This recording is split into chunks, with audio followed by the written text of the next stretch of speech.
जो हैदराबाद के करीब में जो इलाका है शाहीन नगर में तकरीबन 8 बस्तियां ऐसे हैं जो उस्मान नगर के अतराफ में जो पिछले 50 दिन से जो है पानी में मुतासिर है लोग। यानी हुकूमत की तरफ से जो यानी हालिया जो बारिश के अंदर पानी आया था वो पानी अभी तक नहीं निकाला गया। तकरीबन जो है 1000 से ज्यादा फैमिलीज आज रोड पे है।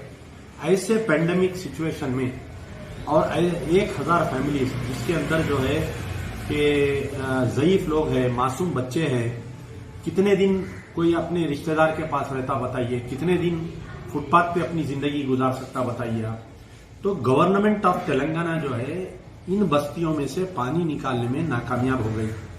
तो वहां के मुकामी लोग जो है तेलंगाना हाई कोर्ट में अप्रोच हुए।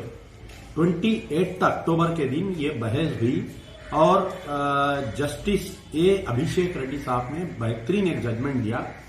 उस जजमेंट में ये कहा कि ये पानी निकाला जाए और दूसरी तरफ जो है कि इस बस्ती में जो वाटर बोर्न डिजीजेस नहीं फैले वैसा प्रिकॉशन लेना और 4 नवंबर 2020 से पहले जो है आके हाई कोर्ट को रिपोर्ट करो बोल के ये एक जजमेंट दिए।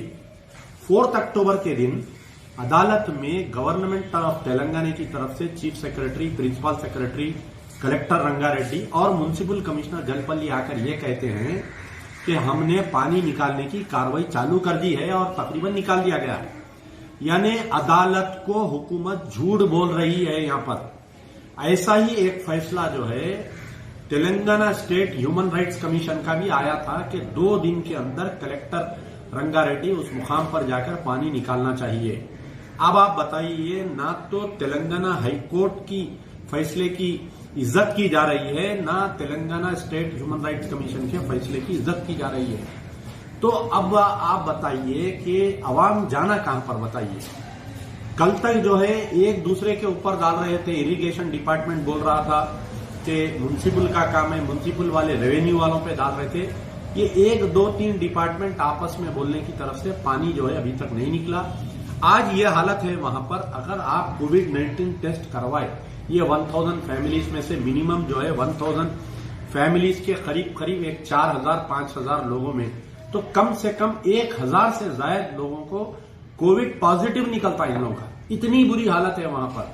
खाने को खाना नहीं है, पहनने को कपड़े नहीं है, पानी में रहते रहते लोगों के पैर के उंगलियों में फंगस आने से पैर सड़ गए, मासूम बच्चे इतने बीमार है वहां पर।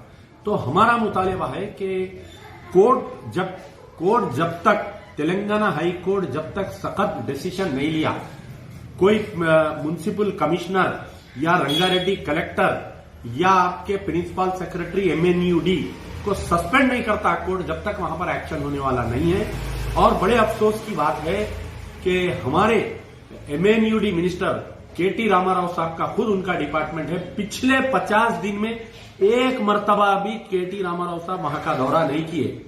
और TRS की जो वुमेन MLA है वो खुद एक मिनिस्टर है। अब आप बताइए कि एक वुमेन मिनिस्टर जो वुमेन का रिप्रेजेंटेशन कर रही है तेलंगाना के कैबिनेट में, अपने हल्के के खवातीन की तहफ्फुज करने में नाकामयाब हो गए। वहां पर मेंबर ऑफ पार्लियामेंट जो है डॉक्टर रंजीत रेड्डी एक मर्तबा अभी तक वहां पर स्पॉट पे नहीं आए। और एक बात यह है कि वहां की जो म्युनिसिपल पे जो कब्जा है वहां पर AIMIM पार्टी का वहां पर चेयरमैन है और असदुद्दीन ओवैसी, अकबरुद्दीन ओवैसी बहुत मुसलमानों की हमदर्दी के बातें करते हैं।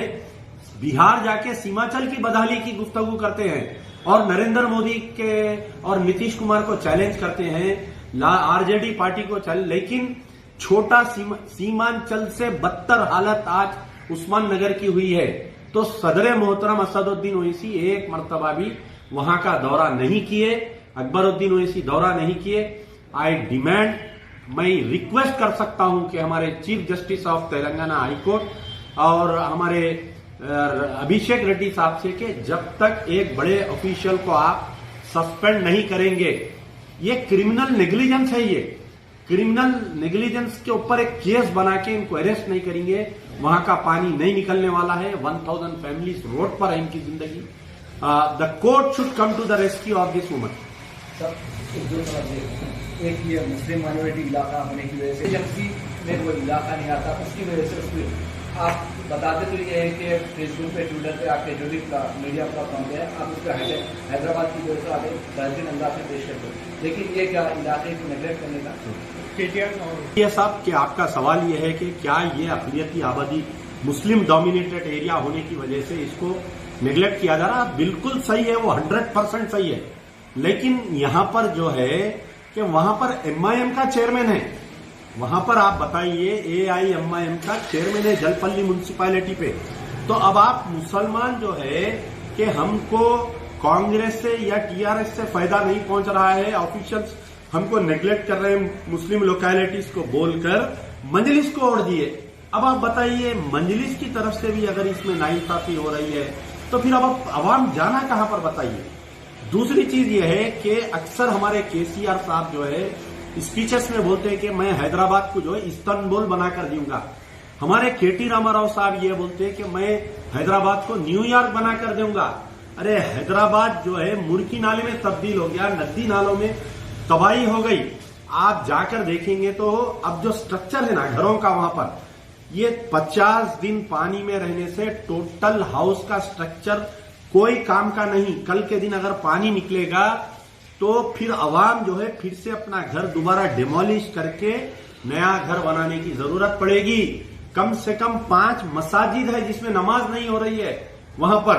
तो इसका नोट लेना चाहिए हाई कोर्ट को, नोट लेके जब तक हाई कोर्ट की तरफ से एक बड़े ऑफिसर या तो रंगारेड्डी कलेक्टर या कमिश्नर जलपल्ली या प्रिंसिपल सेक्रेटरी एमएनयूडी या प्रिंसिपल सेक्रेटरी इरिगेशन या चीफ सेक्रेटरी इनके ऊपर ये नेग्लिजेंस ऑफ गवर्नमेंट ड्यूटी है, उसके ऊपर केस बुक करते हुए इनको गिरफ्तार करना चाहिए और पूरे 1000 फैमिलीज को कम से कम 5 लाख रुपए का एग्रेशिया देना चाहिए।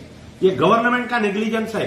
उनको नई जिंदगी चालू करना है, उनको नया घर बनाना है। आज उनका कई लोग उसके अंदर जो खवातीन मुझसे मिले, मैं जब भी गया था तो कई लोग जो है डाइवोर्स है, बेवा औरतें हैं, रो रही मासूम बच्चे हैं, एक एक को 5-5 बच्चियां हैं, ज़ईफ लोग हैं, open heart surgery, sugar, BP, thyroid patients है, कितने पेशेंट्स हैं वहां पर। लेकिन गवर्नमेंट का नेग्लिजेंट ऐसा है कि हमारे केसीआर साहब जो है राजा महाराजा तो भी बाहर अपने महल से निकल के अपनी राय के बारे में पूछते अवाम कैसी है, लेकिन हमारे राजा तो निकलते ही नहीं अपने पैलेस से। केटीआर साहब सिर्फ ट्विटर पे ट्वीट करते, लेकिन केटीआर साहब के हाथ को क्या हो गया। और बड़े हैरत की बात, हमारे महमूद अली साहब है, एक मुस्लिम माइनॉरिटी आदमी होम मिनिस्टर है हमारे पास। बड़े अफसोस की बात है कि एक शख्स ने फोन किया तो ये पूछ रहे हैं कि उस्मान नगर किधर है, शाहीन नगर किधर है, पूछ रहे हैं। आप बताइए कि शाहीन नगर एयरपोर्ट के करीब में आता। होम मिनिस्टर एक 50 मरतबा तो अपनी जिंदगी में एयरपोर्ट को गए होंगे, क्या उनको शाहीन नगर, उस्मान नगर नहीं मालूम? बताइए क्यों नहीं जाते? आप एक मुसलमानों के नुमाइंदे हैं, आप क्या अल्लाह के लिए जवाब देंगे? आप बतलाइए। तो home minister should visit the spot immediately. NAAC और NBS accredited Lords engineering college Hyderabad का वाहिद मुस्लिम माइनॉरिटी इंस्टीट्यूशन जो उस्मानिया यूनिवर्सिटी से एफिलिएटेड है। वर्ल्ड क्लास लैब्स और काबिल प्रोफेसर से भरा हुआ। पिछले साल 200 से ज्यादा बच्चों को बड़े कंपनीज में प्लेसमेंट मिली है, जिनमें सबसे ज्यादा सालाना 13 लाख रुपीस की तनख्वाह भी मौजूद है। डिटेल्स के लिए इस नंबर पर राब्ता करें।